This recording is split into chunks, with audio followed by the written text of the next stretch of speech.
Fabcon, amoy nakaka-joyful!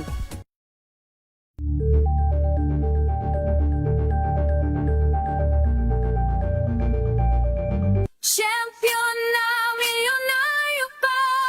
Pagkakataon mo na namang manalo ng 1 million pesos tax-free dahil eto na naman ang champion na milyonaryo pa. At ngayon may papremyo na rin kami para sa inyong mga suking sari-sari stores. Ilagay sa isang malinis na papel ang iyong complete name, age, address, contact number at pirmahan. Maaari din ilagay ang iyong suking sari-sari store at ang kanilang address at contact number. Ilagay sa isang white legal-sized envelope. Kalakip ang alinman sa mga required proof of purchase o POP. Ang tamang bilang ng empty sachets, wrappers o mga pouch ng mga sumusunod na makikita sa official website and Facebook page ng Champion na Milyonaryo Ba, Champion Bar, Champion Powder, Champion Liquid Detergent, Champion Fabric Conditioner, Champion Dishwashing Liquid at Champion Dishwashing Paste. At sa labas ng envelope, ilagay ang Champion na Milyonaryo Pa, ang POP na ginamit at ang MBC radio station na iyong pinakikinggan. Ihulog ang iyong entry sa mga drop boxes na matatagpuan sa iyong mga favorite MBC radio stations. Mas maraming entries, mas malaki ang chance mong manalo. 1 million pesos tax-free ang pwede mong mapanalunan sa Grand Draw. Libo-libong piso ang ipamimigay sa mga weekly draws na gaganapin sa mga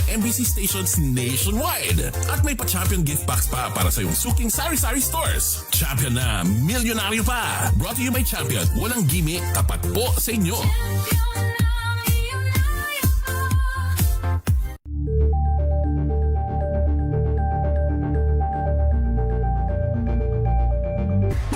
Galalala Fabcon!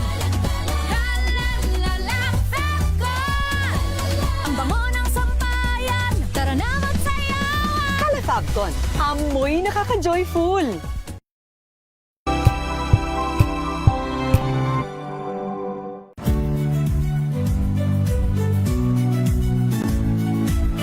Magandang araw mga kaibigan. Ito po ang inyong balerina ng bayan, si Lisa Makuhay Lizalde, na nag-aanyaya sa inyong samahan kami at ang aming mga espesyal na panauhin para sa kalahating oras ng masayang kwentuhan sa aming programang Art to Art, kung saan ang usapang sining at kultura ay para sa lahat. Huwag kaliligtaan, tuwing linggo, alas 3:30 ng hapon, dito lamang sa DZRH Radio, DZRH TV, at via online streaming.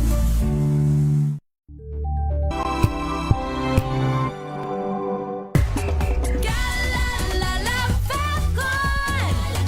Galalala Fabcon! Ang bango ng sampayan, tara na magsayawan! Kala Fabcon, amoy nakaka-joyful!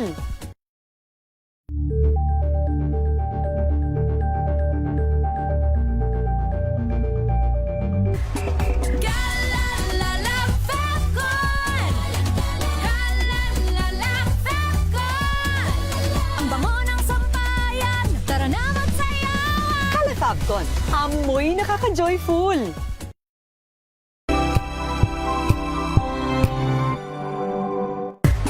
Galalala Fabcon! Galalala Fabcon! Ang bango ng sampayan, tara na magsayawan! Kala Fabcon, amoy nakaka-joyful!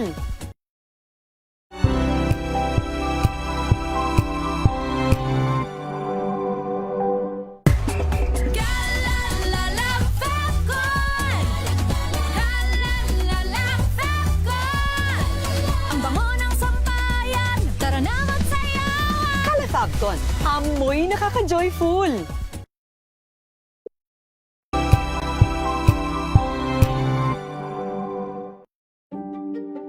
Buklatin ang mga pahina. Pakinggan ang boses ng lipunan. Tunghayan ang mga issue mula sa ibang katayuan. Nakakalungkot kasi deserve ba namin ng ganito? Na hindi nila alam kung ano talaga yung kanilang mga karapatan. Yung gobyerno, tinulungan nila yung kanilang magsasaka. Pinapatahimik tayong lahat using various laws. Through education, kayang-kaya nating baguhin yung ganitong klaseng pag-iisip. Isang kwento, iba't ibang anggulo.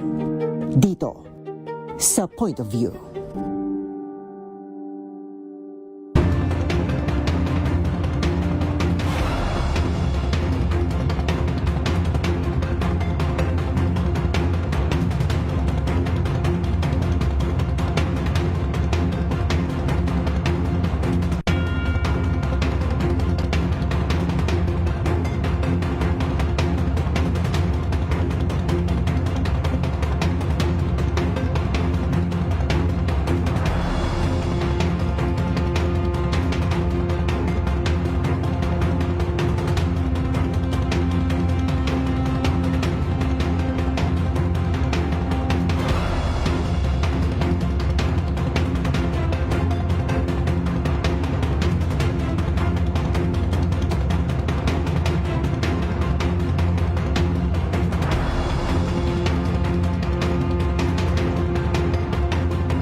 eksperto. Dito lang sa Expert Opinion. Ito ang The Better News. TNVS. Trending and isang kwento, iba't ibang anggulo. Dito sa Point of View. Bawat pananagutan ating tatalakayin dito sa Hoy, Bawal Yan. Pilipino, dito lang sa Deezer. Match of entertainment and lifestyle. Ito ang MBC TV Network News. Una sa Pilipinas, una sa Pilipino.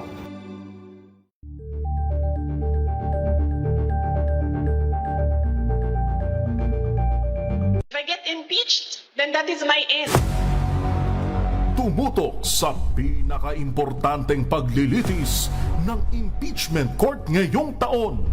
The impeachment trial of Vice President Sara Duterte. At DZRH Special Coverage.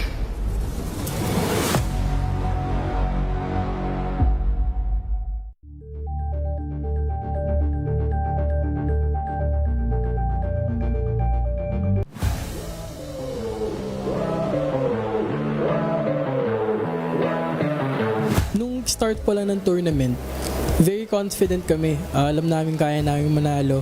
Alam namin kaya namin mag-dominate. Kailangan lang namin mag-execute ng maayos. Ano bang pakiramdam na ma-represent o masuot ang Philippine jersey? Sobrang honor siya na dala-dala mo yung Pilipinas, suot mo yung Pilipinas, lalaban ka sa ibang bansa, lalaban ka sa iba't ibang bansa, tapos dala-dala mo yung Pilipinas. Sobrang saya na sobrang gusto mong gawin lahat ng kaya mo para maiuwi mo sa Pilipinas yung panalo. Madami naman malalakas na Pinoy when it comes to NBA 2K as well. We just need the spotlight. Kailangan lang namin ng opportunities. Hi, I'm Miguel. I'm Chris. And I'm Ian. We are Igilas Pilipinas. Panoorin ang aming exclusive interview sa DZRH TV Matchpoint. Mabuhay ang atletang Pilipino!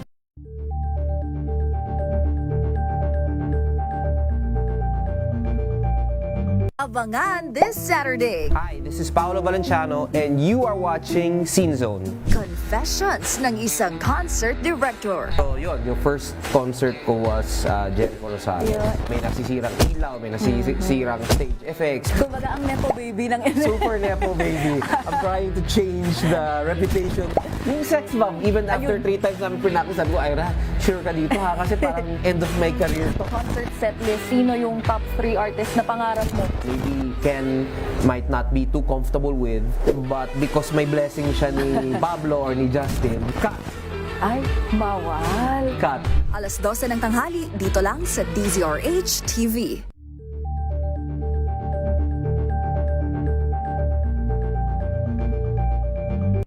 Maagang balitaan, maagang usapan sa mga issue at balita. Kasama si Kuya Angelo Palmones sa Magandang Umaga Pilipinas. Mula Lunes hanggang Biyernes.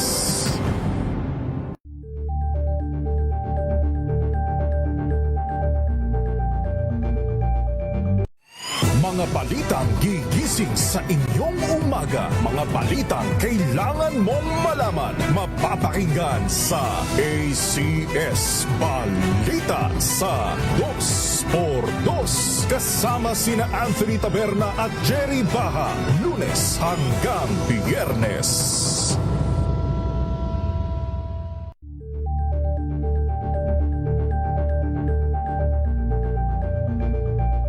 Tambalang Anthony Taberna at Jerry Baha ang gigising sa inyong umaga dahil lalatay ang humahagupit na diskusyon at komentaryo. Lunes hanggang Biyernes sa 2x2.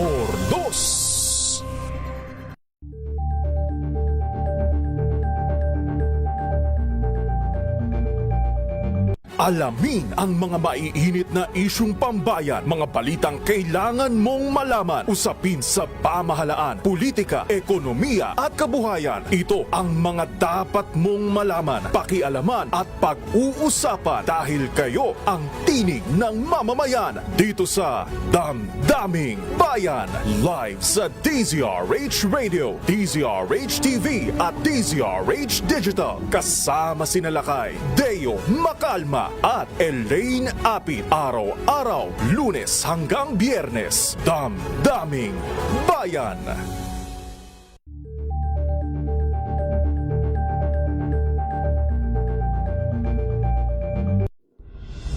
Tuloy-tuloy ang pagtulong, tuloy-tuloy ang pagseserbisyo, at tuloy-tuloy ang balitaan kasama si May Binauhan sa Operation Tulong mula Lunes hanggang Biyernes. Sa dami ng mga manluloko ngayon, dapat may pangdepensa ka, may pambawi ka, dapat may alam ka sa batas. Lahat ng pag-uusapan dito, napapanahon. Batas nga eh. DZRH. Usapang Legal. At para mas malinaw ang usapan, kasama mo si Attorney Cam, Attorney Cheryl Adami Molina sa DZRH Radio, TV at online. O, hindi pwedeng dahilan ang wala kang alam sa batas tapos absuelto ka na. Maganda pa ding may alam ka sa mga law of the Philippines, no? Usapang Legal.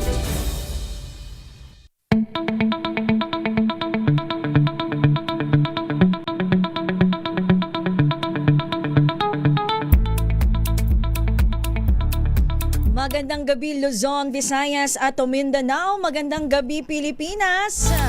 Araw po tayo ng Wednesday, August 26, 2026. Aba, palindrome pala ata ito ha. August 26, 2026. Samahan niyo po until 7:30 ng gabi. Minus muna si Attorney Cheryl Adami Molina. Ako po, Josa Cruzat. Ito naman po si Wina Pearl Hesoro. At ako naman po, Don Carlos Pobre. Para sa DZRH, una sa Pilipinas. Una sa Pilipino. Paano ba yan? Wala si Attorney Cam, hindi po muna tayo maghuhuntahan ng mga legal na usapin. Tayo po muna ay magkakwentuhan ulit ng mga isyong pambayan. Bakit ka napapatingin? Hindi pa kami single kirigonan. Pero isyong pambayan po tayo for tonight.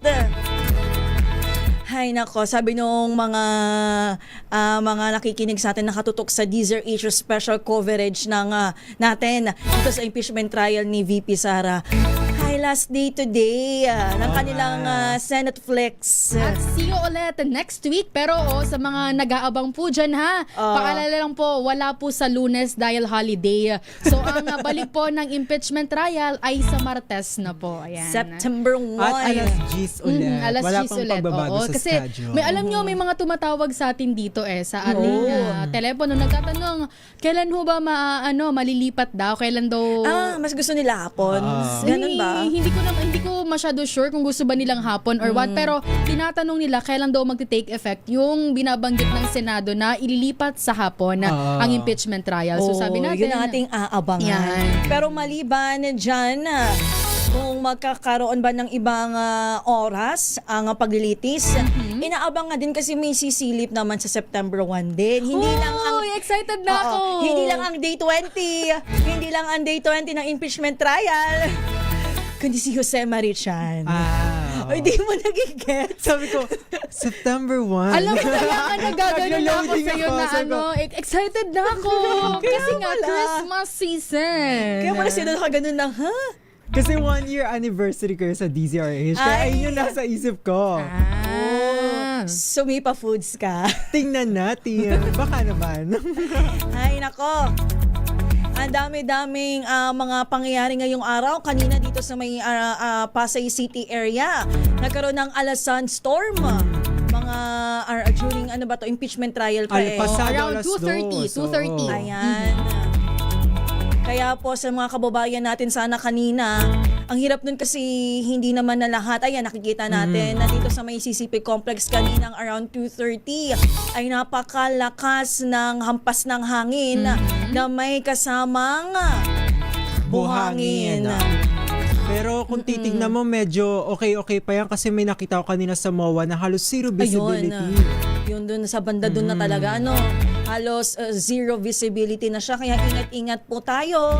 Sana kanina yung mga kababayan natin na naabutan nitong alasan storm ay sana naman may mga dala silang face mask. Kasi ang hirap eh. At alam niyo ba, lumabas ako ngayon lang, bago ako pumasok dito sa ating booth, umuulan. Ay, good. Good thing na umulan kahit pa paano ma-wash out. ma-wash out sa yung buhangin sa air. hangin. Yan, sa hangin. Pero, speaking of itong mga nararanasan natin, good news as of 2 p.m. wala pong binabantay ang low pressure area ang DOST Pag-asa sa loob at labas ng Philippine Area of Responsibility. Pero, umuulambon ng bahagya dito sa ating area. Makikiabangan natin ang latest sa kalagayan ng panahon. Tutok lang po kayo lagi dito sa DZRH. Papasadahan natin na yan. And of course, dito po sa ating programa until 7:30, tayo po ay may pag-uusapan. Mahalaga yan. Bakit? Napapanahon. Kasi napapanahon. Baka naman pwede natin bigyan ng pahapyaw ang ating mga kababayan. Pahapyawan na yan. Pahapyawan mo na yan doon. Uy, pero sa mga nagtatanong dyan parate, tama ba na iba natin na ang social media sa mga kabataan na edad 16 years old pababa. Yan ang parating ang argument na tama ba to, nararapat bang walang social media account yung mga edad 16 years old and below? Siguro ang depensa dyan nung iba na hindi pabor ay ang dami ng mga bagay na umiikot sa social media, yung mga gawain natin na kahit 16 years old ay hindi may iwasang mag-social media. Diba? Kasi alam mo, ang 16 years old, di ba, nagsuschooling yan. Ay sa school, ang mga GC ay through social media. Yung mga high school, di ba? Yung high school, may mga group chats na yan Diyan nagbibigay, nag-update yung teachers. Ano ba, suspended ba ang klase ngayon? Tapos kapag suspended ang face-to-face, nagkakaroon tayo ng alternative learning adjustment, di ba? Ano ba yun? Paano ba nagagawa iyon? Di ba? Pag minsan through online, through social media, siguro hindi lahat. Pero Zoom is social media, tama ba? Parang application siya, di ba? So, paano magagawa itong alternative? I mean, maliban sa modular, di ba, nauso itong online class. Tsaka merong mga learning materials na sa YouTube. Ayan, oo. Diyan nakakonect. Tapos, di ba, dahil nga suspended ang face-to-face, ipapadala ang module, ay through online din. Paano mo naman ma-access? Ayun. So, siguro ang argument is umiikot na talaga ang buhay ng mga tao sa social media. Kaya paano ba itong magiging regulasyon if ibaban nga? Oo. Kaya naman sa mga kababayan po natin dyan, pwede po kayo mag-text sa aming pong text line na 0919-2826-485. Ulitin ko lang po ang aming text line na 0919-2826-485. Pwede po kayo mag-text dyan na gusto nyo ba, sang-ayon ho ba kayo na dapat nang iban ang social media at ang gaming platforms po sa mga kabataan nating edad 16 years old and below. And of course, sa mga walang load, pero may internet. Yes! Pero pwede po kayo mag-comment sa ating YouTube Live via DZRH News Television at sa ating Facebook via DZRH News. Of course, bago natin puntahan ang ating topic for today, and of course, mamaya papasadahan natin ang mga reports ng ating mga kasamahan sa labas ng himpilan. Puntahan muna natin ang mga balita. Of course, lagi tayo nakatutok sa mga balita dito sa DZRH.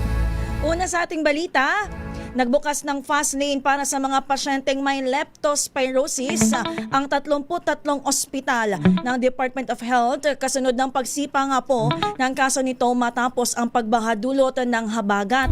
Ayon kay PCOU si Claire Castro, kabilang sa mga ospital ang nasa Metro Manila, Ilocos Region, Cagayan Valley, Central Luzon at sa Cordillera Administrative Region.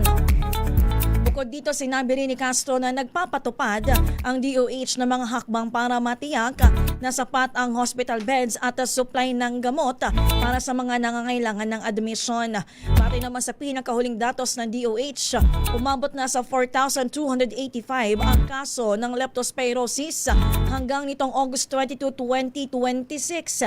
Pinakamarami sa mga kaso ang naitala dito po sa Metro Manila, sumunod ang Cagayan Valley at pangatlo sa Central Luzon. Samantala, pinaghahanda ng Manila Water Company ang kanilang mga customer mula sa nakaambang pagtaas ng singil sa tubig ngayong taon at sa pagpasok ng taong 2027. Ayon kay Jeric Sevilla, tagapagsalita ng kumpanya, ang huling tranche o bahagi ng 5 taon na rate rebasing adjustments na inaprubahan ng WSS noong taong 2022 ay magiging epektibo sa January 1, 2027. Sinabi po ng opisyal na ang itataas ng singil ng Manila Water sa pagpasok ng bagong taon ay posibleng mahigit sa piso bawat cubic meter. Sa kabila nito, ipinahayag ni Sevilla na magsasagawa pa rin ng recomputation ang MWSS sa final rate adjustments. Samantala, sa pagpasok ng susunod na quarter ng 2026, magpapatupad po ng recomputation sa tinatawag na foreign currency differential adjustment para matukoy ang impact ng foreign currency fluctuations.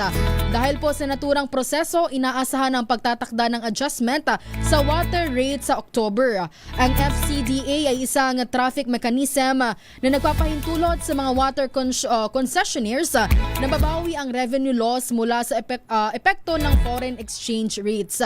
Bukod po sa East Zone ng Metro Manila, ang Manila Water ang nagsusupply ng tubig sa lalawigan ng Rizal. Samantala, sa iba pang balita, tuluyan ng black sa Pilipinas ang online game Gorebox matapos mabigong i-address ang issue sa posibleng masamang epekto ng laro. Ayon sa Department of Information and Communications Technology o DICT, nakipag-ugnayan sila ngunit bigo ito na sagutin at magpakita ng ebidensya na hindi nakasasakit ang platform. Dahil dito mismo ang pamunuan na umano ng platform ang nagsabi na tanggalin at i-block sila. Ang Gorebox ay isang sandbox style na laro kung saan maaring lumikha at sumira ng mga bagay ang players at magsagawa ng iba't ibang simulation ng kaguluhan gamit ang iba't ibang armas. Nagkaroon naman ng complete meniscus tear o napunit ang bahagi ng kaliwang tuhod ni Senator Jinggoy Estrada. Batay po iyan sa pagsusuri ng Cardinal Santos Medical Center. Isinugod po sa ospital ang mamabatas. Kanina po yan makaraang lumagatok ang kanyang tuhod mula sa pagkakaupo sa kanyang piitan sa New Quezon City Jail. Ayon sa orthopedic surgeon na si Dr. Fernando Siquia, bukod pa ang bagong sakit sa osteoarthritis na unang ininda ni Estrada sa kanya namang kanang tuhod. Dagdag ng eksperto, kailangang operahan ang parehong karamdaman pero sa ngayon, binigyan muna nila ng painkiller at knee support ang pasyente.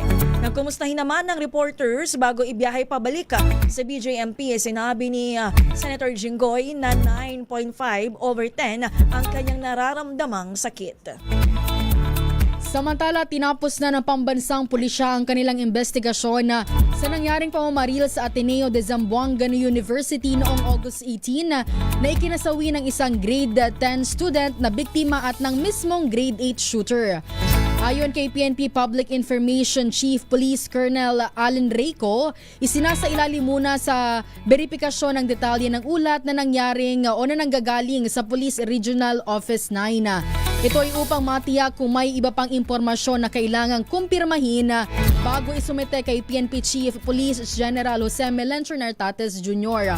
Kabilang sa trabaho ng pulisya na ibigay ang resulta ng investigasyon sa lahat ng concerned institutions, partikular na sa pamunuan ng Ateneo.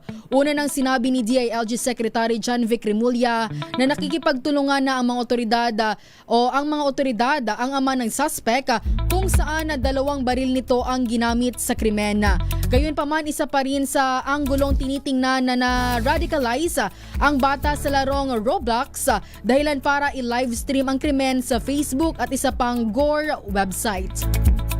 Sa iba pang balita, 6 na oras, isa sa ilalim sa red alert status ang Visayas Grid ngayong araw. Kanina po yung alas 3 ng hapon hanggang alas 9 ng gabi dahil sa kakulangan ng supply sa kuryente. Ayon sa Department of Energy o DOE, babalik po mamayang alas 9 hanggang alas 10 ng gabi ang yellow alert status. Pumalo na sa 2,550 megawatts ang peak demand sa Visayas Grid habang nasa 2,324 megawatts lamang ang available na kapasidad. nasa 12 power plants ang naka-force outage mula nang magsimula ang Agosto, habang 15 planta naman ang gumagana sa limitadong kapasidad na nagresulta sa mahigit 938 megawatts na kawalan sa grida. Nakikipag-ugnay ng DOE sa Independent Electricity Market Operator of the Philippines, National Grid Corporation of the Philippines at Energy Regulatory Commission upang mapaspasan ang restoration sa mga apektadong pasilidad. At yan na po ang mga balita na ating tinutukan dito sa DZRH.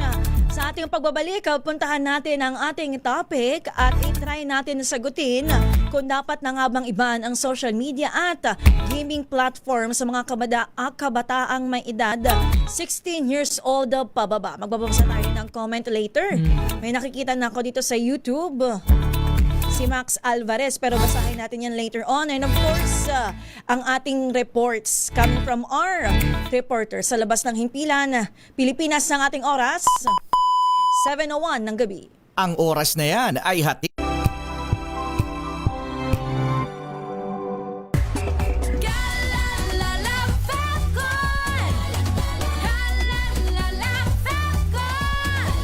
Ang bango ng sampayan, tara na magsayawan. Kalafagton, amoy nakaka-joyful. Tinesting, sinuri, siniyasan. Ang resulta? Super effective ang Shield sa pagpatay ng bakterya at virus. Shield Antibacterial Soap. Believe ang mga eksperto sa Philippine Nurses Association. At si Mami. Tiwala ako sa Shield. Shield Antibacterial Soap. Napatunayang mabisa. Ang mga nurse, tiwala. ACS.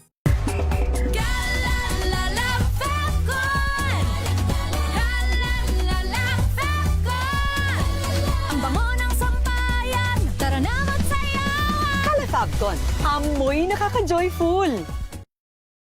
May nagbago, may arte, may budget. Akala nyo lang yon. So solid. White Rose Papaya, wow, White Rose. White Rose Papaya, wow, White Rose. White Rose Papaya. May glow up with White Rose Papaya. White Rose Papaya. May puti power times 2 kasi may papaya at niacinamide. May shea butter and tea tree oil pa. Kutis sulit ang glow up. White Rose Papaya. Kutis sulit ang glow up. ACS. Wow, ang saya. Isang barangay na labada, puro mancha pa. Goodbye, pahinga. Mommy, isang laba lang yan sa Pride Bar Blue. May powerful stain-away enzymes na malupit sa dunit mancha. At di masakit sa kamay. Isang laba lang yan. Hello, pahinga. Hello, Pride Bar Blue. ACS. Tanggaling-galing mo, Smart dishwashing paste ko. Pritong ulam na masebo, plato o kaldero. Tanggaling for everyday. Ganyan pag Smart ang dishwashing paste. May double tanggaling formula. Tanggal ang sebo, tanggal ang bakterya. Pahit para walang bahid, linis fantastic sa metal at plastic na bago to. Tanggaling-galing mo, Smart dishwashing paste. ACS.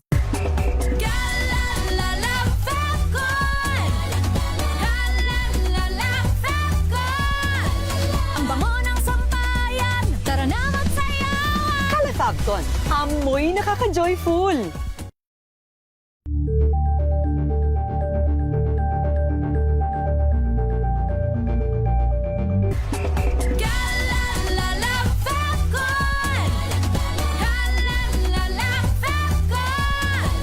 Ang bango ng sampayan, tara na magsayawan. Kalafagton, amoy nakaka-joyful.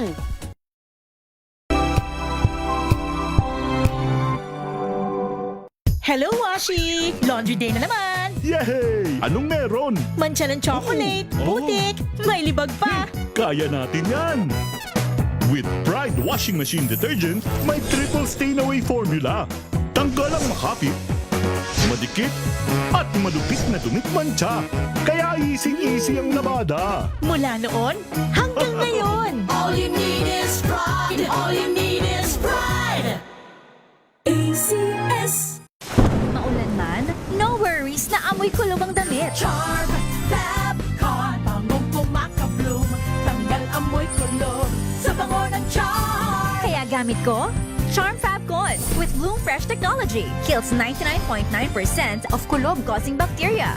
May aroma burst pa of thousands of flowers and berries. Ang sampay sa loob, no amoy kulob. Bangong pumakabloom sa Charm. Charm Fabcon. ACS. May nagbago. May arte. May budget. Akala nyo lang yon. So solid. White Rose Papaya, wow, White Rose. White Rose Papaya, wow, White Rose. White Rose Papaya. May glow up with the White Rose Papaya. White Rose Papaya. May puti power times 2 kasi may papaya at niacinamide. May shea butter and tea tree oil pa. Kutis sulit ang glow up. Glow up with the White Rose Papaya. White Rose Papaya. Kutis sulit ang glow up. ACS. Tumunog na ang gandingan para sa kalikasan. Ang nagkamit ng parangal bilang Best News Anchor ay walang iba kundi si Angelo Palmones ng Magandang Umaga Pilipinas, DZRH Radio 666 kHz.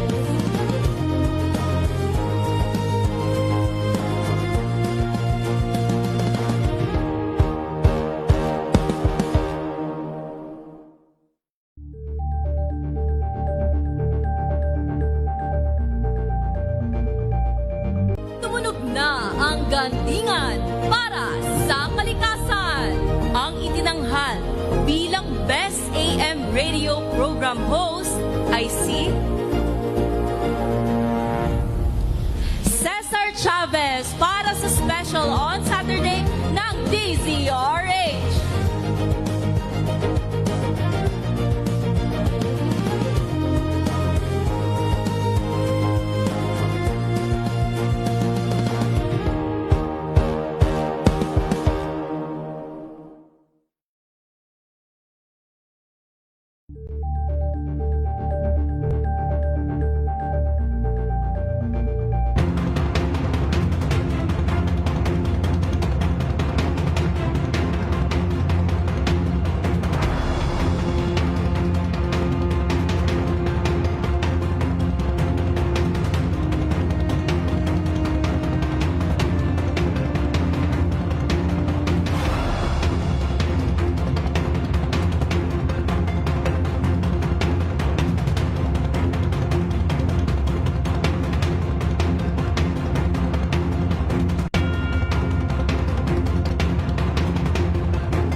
Sa pagbabalik tanaw sa 87 taong legasiya ng DZRH, napagtagumpayan na ng kauna-unahang himpilan ng radyo sa Pilipinas ang iba't ibang pagsubok, kabilang na ang bangungot noong panahon ng ikalawang digmaang pandaigdig. Impormasyong naihatid ng himpilang KZRH ang siyang naging kaagapay ng mga Pilipino at nakasama hanggang sa nakamit ang kalayaan. At nang muling mapas sa kamay ng mga Pilipino ang kasarinlan, nagbukas din ang panibagong yugto para sa himpilan. Mula sa KZRH na kalaunay naging DZRH, ang mga balita at impormasyon ang nagsilbing gabay ng mga Pilipino. Naging hudyat ito ng panibagong simula at patuloy na paglago, kasabay ng pagsilang ng mga programang nag-iwan ng bakas sa kasaysayan at sa puso ng bawat Pilipino.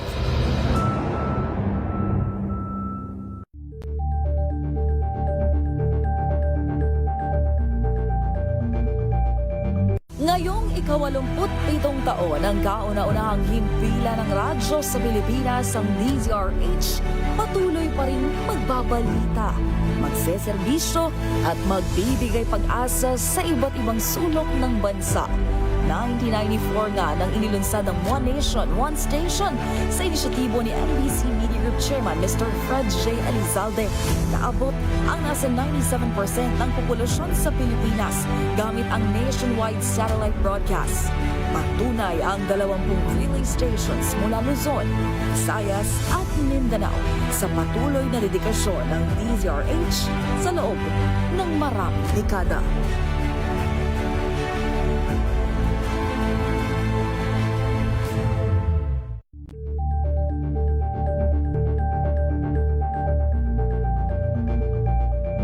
Kasabay ng mga hamon at pagbabago sa paglipas ng panahon, nananatiling tapat ang DZRH sa paghahatid ng serbisyo sa publiko.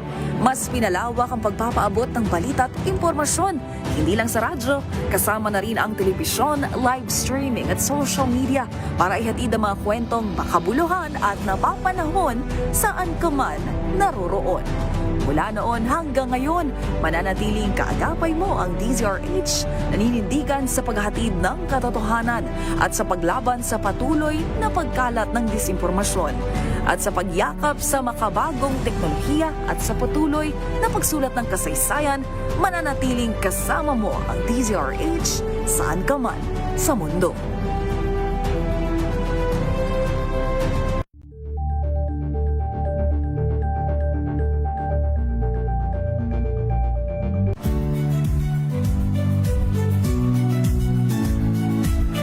Magandang araw mga kaibigan. Ito po ang inyong balerina ng bayan, si Lisa Macuhay Elizalde, na nag-aanyaya sa inyong samahan kami at ang aming mga espesyal na panauhin para sa kalahating oras ng masayang kwentuhan sa aming programang Art to Art, kung saan ang usapang sining at kultura ay para sa lahat.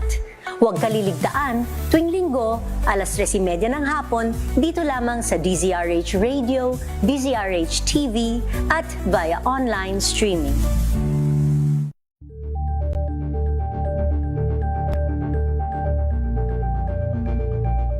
Curious ka ba sa maraming bagay?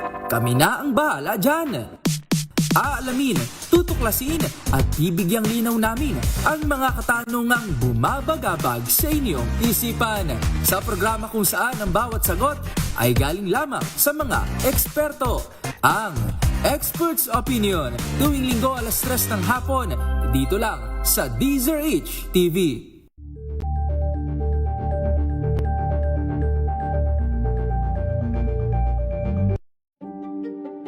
Buklatin ang mga pahina. Pakinggan ang boses ng lipunan. Tunghayan ang mga issue mula sa ibang katayuan. Nakakalungkot kasi deserve ba namin ng ganito? Na hindi nila alam kung ano talaga yung kanilang mga karapatan.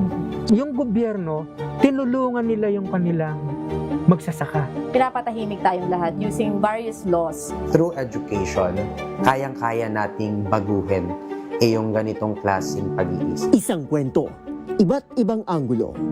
Dito, sa Point of View.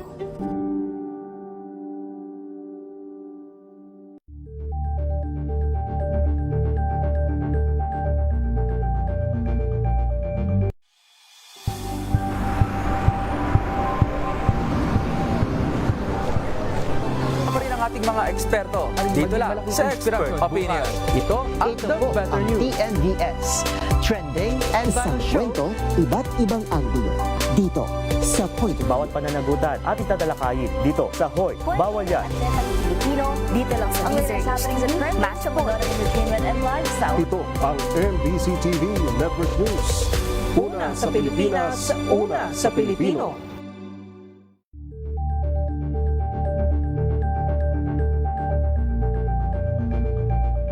If I get impeached, then that is my end. Tumutok sa pinaka-importanteng paglilitis ng impeachment court ngayong taon. The impeachment trial of Vice President Sara Duterte. A DZRH special coverage.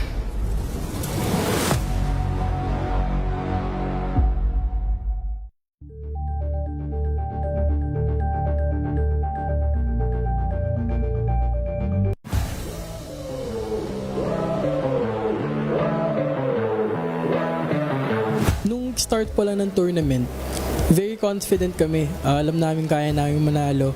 Alam namin kaya namin mag-dominate. Kailangan lang namin mag-execute ng maayos. Ano bang pakiramdam na ma-represent o masuot ang Philippine jersey? Sobrang honor siya na dala-dala mo yung Pilipinas, suot-suot mo yung Pilipinas, lalaban ka sa ibang bansa, lalaban ka sa iba't ibang bansa, tapos dala-dala mo yung Pilipinas. Sobrang saya na sobrang gusto mong gawin lahat ng kaya mo para maiuwi mo sa Pilipinas yung panalo. Madami naman malalakas na Pinoy when it comes to NBA 2K as well. We just need the spotlight. Kailangan lang namin ng opportunities. Hi, I'm Miguel. I'm Chris. And I'm Ian. We are Gilas Pilipinas. Panoorin ang aming exclusive interview sa DZRH TV Matchpoint. Mabuhay ang atletang Pilipino!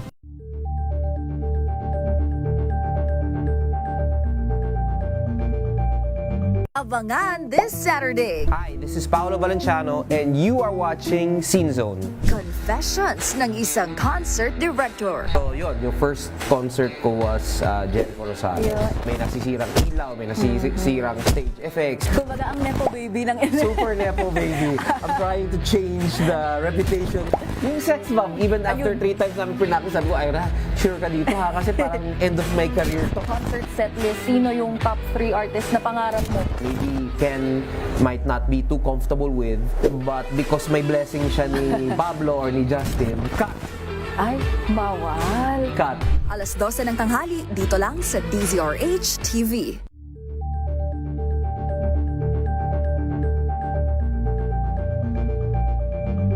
Maagang balitaan, maagang usapan sa mga issue at balita kasama si Kuya Angelo Palmones sa Magandang Umaga Pilipinas mula Lunes hanggang Biyernes.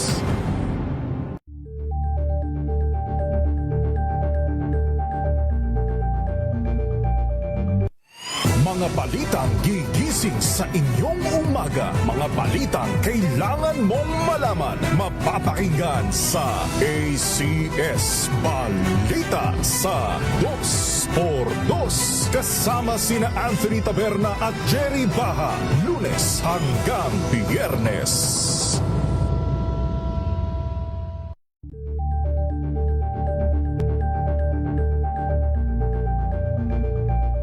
Tambalang Anthony Taberna at Jerry Baha ang gigising sa inyong umaga dahil lalatay ang humahagupit na diskusyon at komentaryo Lunes hanggang Biyernes sa 2x2.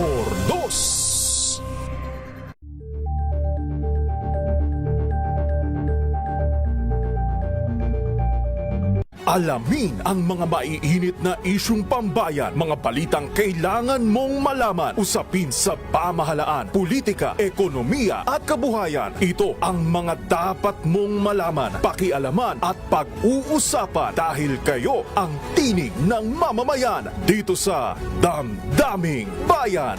Live sa DZRH Radio, DZRH TV at DZRH Digital. Kasama sina Lakay, Deo Macalma at Elaine Apit. Araw-araw, Lunes hanggang Biyernes. Damdaming Bayan.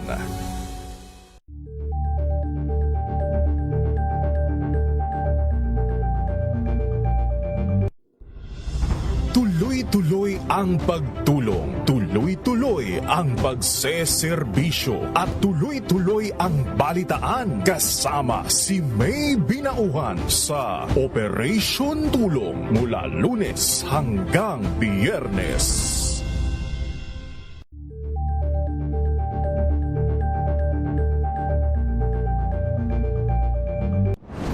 Kung good vibes ang hanap mo, dito ka na sa sigurado. mula sa mga istoryang 7:20 ng gabi. Bago sa ating kwentuhan, tayo muna ay mamigay ng limpak-limpak na salapi. Makinig maigi! Ito na ang chance mo na manalo ng instant 500 pesos kapag narinig mo na ang mahiwagang kring-kring. Tignan mo na ang iyong cellphone, baka ikaw na ang susunod naming winner sa kring-kring panalo malakas sa telepono. Paano sumali? Bisitahin ang Facebook page ng DZRH, fill out pa ng Google Sheet na nakapin sa DZRH FB page at hintayin ang aming tawag sa telepono. Kring-kring na! Magandang gabi, Miss Lolita Kalinong ng Negros Occidental. Hello po. Hello, ma. Ayan, hindi na natin patatagalin pa. Anong himpilan ng radyo ang una sa Pilipinas, una sa Pilipino? DZRH. Ayun. Tumpak ganun. At dahil dyan, meron kang 500 pesos in GCash. Congrats po. Salamat po. At yan po ang ating winner for tonight para sa usapang legal si Miss Lolita Kalinong ng Negros Occidental. Pero bibitinin muna namin kayo ng kaunti sa ating talakayan. Magpasok muna tayo ng reports. Puntahan natin ang update mula sa Malacanang, pag-iwas sa paggamit ng ad hominem at personal na atake. Dapat magsimula kay Vice President Sara Duterte. Ayon po yan sa palasyo. Report muna kay RH14 na Miss Let Narciso. Miss Let. Sinagot ng Malacanang ang pahayag ni Vice President Sara Duterte na dapat ibatay sa ebidensya at hindi sa ad hominem o personal na atake ang mga reklamo laban sa kanya kaugnay ng impeachment. Ayon kay Palace Press Officer Claire Castro, masasabing matibay na ebidensya at testimonya ang inilalahad laban sa Vice Presidente. Inihalimbawa nito ang pag-amin ng tauhang si Limuel Ortonio na alam ni VP Sara ang buong proseso ng pag-withdraw at paggasta sa confidential funds. Sabi ni Castro, kung ayaw makarinig ng Vice Presidente ng mga ad hominem, mas maganda ring magsimula sa kanya ang pagiging magalang sa pananalita para hindi ito bumalik sa kanya. Mas maganda rin po na kung ayaw makarinig ng ad hominem, mag-start din po sa mga taong nagsasalita ng masasamang words o mga masasamang mga pag-describe sa kapwa-tao. Siguro dapat magsimula kay Vice Presidente na maging magalang din sa pananalita para hindi rin na ibabalik sa kanya. Pero ang palasyo at ang Pangulo hindi po tinotolerate ang mga salitang mapanira at mga ad hominem. Ito si Let Narciso para sa DZRH. Una sa Pilipinas, una sa Pilipino. Maraming salamat RH14 Leth Narciso. Samantala, permanenteng ban sa forced labor goods isinusulong sa Kamara. Ang buong detalye sa report ni RH12 Milky Rigunan. Miss Milky? Isinusulong sa Kamara ang permanenteng pagbabawal sa Pilipinas ng mga produktong gawa sa pamamagitan ng forced labor. Nakapaloob ito sa House Bill 10848 na akda ni Albay Representative Raymond Adrian Salceda. Ayon kay Salceda, miyembro ng House Committee on Appropriations, sa bill, ipatutupad ang permanenteng ban sa pagpasok at pagbebenta sa bansa ng forced labor goods. Sabi ni Salceda, sa labor force, matatawag itong modern-day slavery at huwag nating hayaan na makapasok ang mga ito sa bansa dahil parang tinatanggap natin na ang paghihirap ng ibang tao ay maging bahagi ng ating supply chain. Isinusulong ni Salceda ang bill matapos mabigo ang Pilipinas na magpataw ng pagbabawal sa importasyon ng mga kalakal through forced labor. Una rito, nagpataw ang Amerika ng dagdag na 12.5% tariff sa mga produkto ng Pilipinas at nagkabisa noong July 24. Ako si Milky Rigunan, nagulat para sa DZRH, una sa Pilipinas, una sa Pilipino. Maraming salamat RH12 Milky Rigunan. Samantala, ASEC Limuel Ortonio nanindigan na ginampanan lamang ang kanyang trabaho sa issue ng confidential funds ng OBP. Ang detalye ibibigay ni RH28 Raymond Dadbaas. Raymond?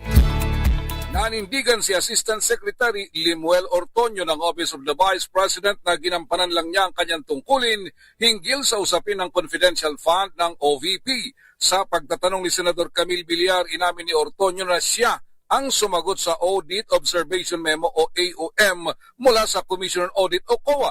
Ito ay dahil sa mga kakulangan ng mga dokumento na isumiti hinggil sa paggamit ng confidential fund. Nakipag-ugnayan ito kay Special Disbursing Officer o SDO Gina Acosta at kay Security Officer Colonel Raymond Lachica. Sa tanong ni Villar kung sinabi ba ng COA sa kanilang AOM na nagkaroon ng misuse sa confidential fund, sagot ni Ortonio, walang sinabi ang COA at ang AOM at notice of suspension mula sa kanila ay subject ngayon ng motion for reconsideration ng Office of the Vice President. Narito ang pagtatanong ni Senador Camille Villar kay ASEC Limuel Ortonio. Doon po sa AOM, anywhere in the AOM did it say that there was a misuse or misappropriation of the funds? No, there was no mention po, ma'am. Okay, and are the findings of the AOM final? No, ma'am. It is subject for comments, ma'am. And right now, for motion for reconsideration. Okay. Ito si RH28 Raymond Tadpas para sa DZRH, una sa Pilipinas, una sa Pilipino. At ito na nga ang ating topic, dapat na nga bang iba ng social media at gamiting platform at gaming platform sa mga kabataang may edad 16 years old pababa? Isa nga po sa mga nakikitang dahilan ng Department of Education ni Education Secretary Sonny Angara na posibleng factor ang mga harmful online influencers kung bakit may naitatalang violence sa loob ng paaralan. Sa adang kalihim, posibleng na-expose na ang mga kabataan sa media sites, negative influencers, groomers at terrorist groups sa online. Una namang naibalita kahapon na tukoy na ng National Bureau of Investigation ang isang grupo ng groomers na posible umanong nang impluwensya sa mga estudyanteng shooter sa San Jose National High School sa Tacloban City at sa Ateneo de Zamboanga University. Matatandaang iilan ng bansa sa buong mundo ang nagsimulang mag-ban ng social media o hindi kaya naglagay ng restrictions sa paggamit nito.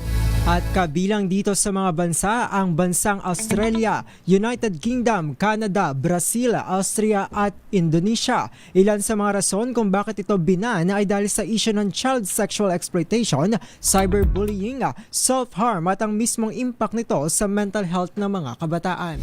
At dahil nga po dito, may mga mambabatas sa lokal na ahensya at pati na mismo ang palasyo na bukas sa pagban ng social media sa mga kabataan. Diyan po sa may Kongreso, may nagain na ng House Bill kung saan totally ban sa social media platforms at online gaming platform ang ipatutupad sa mga edad 13 years old pababa, habang regulation naman ang ipatutupad sa 14 to 17 years old. Kaugnay nga niyan, ikinokonsidera na rin ng Cybercrime Investigation and Coordinating Center o CICC ang iban po ang Facebook sa ating bansa. Ayon kay CICC Executive Director Undersecretary Aboy Paraiso, ito po'y para mailigtas ang kabataan sa misinformation at online abuse sa Facebook platform. At kahapon nga lang inihayag po ng Malacanang na bukas sila sa mga katulad na proposals kung may mga pag-aaral na lumalabas na may epekto talaga ang harmful content sa pagiging bayolente. Sa Body Palace Press Officer Claire Castro, bukas ang Pangulo na iba ng gaming platforms kung tunay na nakasisira sa kabataan at sa buong bansa. Pero ito po suhestyon ng Philippine Pediatric Society, huwag ito taliban ang social media sa mga kabataang may edad 16 years old pababa. Ayon nga po sa PPS, kung pahihintulutan na magkaroon ng access ang isang 16 years old, dapat ito ay co-manage ng magulang, guardian o isang active supervision. Nanindigan po ang samahan na sinusuportahan nila ang isang safety by design framework kung saan ang mga social media platforms ay nakadesenyo para i-avoid, i-restrict o hindi dapat makita ng mga kabataan ang iba't ibang harmful contents. Naniniwala ang PDS na kayang gawin ang paggamit ng social media para ituon sa pag-aaral, digital literacy at gawing healthy digital habits. Yan siguro yung nabanggit ko kanina na mahirap talaga ang kalimutan kasi ang daming naitutulong na ngayon at parang umiikot na nga talaga ang buhay ng tao, lalo na ng mga bata kasi nakagisnan nila na merong social media. Sabi nga dito ni Ma'am Teresita Atienza, yung pala ang delikado sa minors, baka makamit ng mga taong may mga masamang hangarin sa social media at paniwalain nila at ilihim pa sa magulang nila. Si Dexter Belio, in favor daw siya para sa ban. Malaking tulong daw ito at kontra krimen pa. Sabi naman dito ni Sir Max Alvarez, marami na din kasi na biktima ng scam at mga naniniwala sa fake news. Kaya tama lang daw natanggalin na ang social media. Dito naman sa Facebook mga kasama, dapat daw i-regulate ang social media, huwag iban, sabi ni Francisco Antonio Garcia. Siguro sa puntong ito, napakadami pang iba't ibang reaksyon o punto, sentimiento para rito. Siguro ang may gagawa na lamang ng Kongreso ay talagang himayin ng todo. Yan, himayin ang pag-aralan kung dapat nga ba talagang iban at tingnan na sa lahat ng sides kung talagang malaki o maganda ang maidudulot nito. Kasi ang hirap naman talaga ng totally ban, di ba? Siguro restrictions. I-filter ang mga content. Ayan, pero dapat super strict ang social media na hinga ng ID, yung gagawa ng account, yung mga ganun ba? Diba? Kaya si NBI Director makikipag-ugnayan na sa Meta officials. Yan. Sana maging mabunga ang kanilang talakayan ng kanilang meeting at sana ay talagang matutukan na ito at mabigyan tuldok na natin kasi ang hirap na lumalaki ang mga bata ay natatakot silang pumasok sa eskwelahan. At isa lang naman ang hangarin natin lahat dito, ang mapabuti ang lahat ng kabataan. Oo. Alam niyo, parang nung mga kabataan natin, parang ang hirap naman na parang wala mga ganito. Laging lapis-lapis lang, tapos parang konting, parang isolated cases lang siya. Diba? Kaya naman, para sa mga magulang natin, magulangin na nakatutok sa atin, siguro ang magagawa lang natin ngayon is bantayan ng todo ang ating mga magulang, ating mga anak. At saka syempre, gabayan sa paggamit ng social media kung kayo ay uri ng parent na okay sa inyo ang mag-computer ang inyong mga At saka kahit paano, sorry Don, at saka paano magbigay ho tayo ng tamang oras lang. Hindi yung all the time may access. All the time may access yung mga anak natin sa mga anak natin. Mga anak mo din sila. Mga anak nyo ho sa social media, sa gadgets, gano'n. Ayan. Tsaka mas explore nila, may mga YouTube Kids kasi na tinatawag, yung mga pangbata na pang-healthy habits talaga. At ayan na po ang ating kabuuan ng talakayan at balitaan dito sa DZRH. Usapang legal pero usapang panglipunan. Iiwanan namin sa inyo ang tanong kung dapat nga ba talagang iban ang social media at gaming platforms para sa mga kabataan, specifically 16 years old pababa. Minus Attorney Cheryl Adami Molina, nakasama ninyo. Ako po si Josa Cruzat. Ito naman po si Wina Pearl Hesoro. At ako naman po, Don Carlos Pobre. Para sa DZRH, una sa Pilipinas, una sa Pilipino. Pilipinas, 3 minuto makalipas ang 7:30 ng gabi. Ingat po. This time check is brought to you by Tumunog na ang gandingan para sa kalikasan. Ang itinanghal bilang Best AM Radio